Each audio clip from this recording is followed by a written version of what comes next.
एमिति किछि कष्ट थाए जहाको वर्णना करिबा पई कोनोसी शब्द न थाए।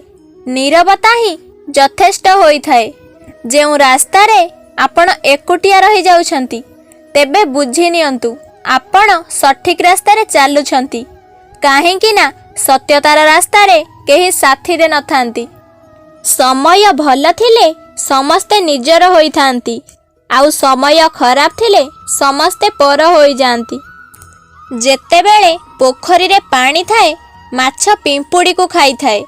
जेतेबेले पोखरी सुखी जाए माछ को पिंपुड़ी खाई थाए। सुजोग तो समस्तंकु मिले, केवल समय को अपेक्षा करंतु। निज जीवन रे जेते दुख कष्ट आसिले भी केबे भांगी न पड़ी धैर्यर सह सामना करंतु। कारण भगवान तांकर ही बेसी परीक्षा नियंती, जहाकू से अधिक भला पांती।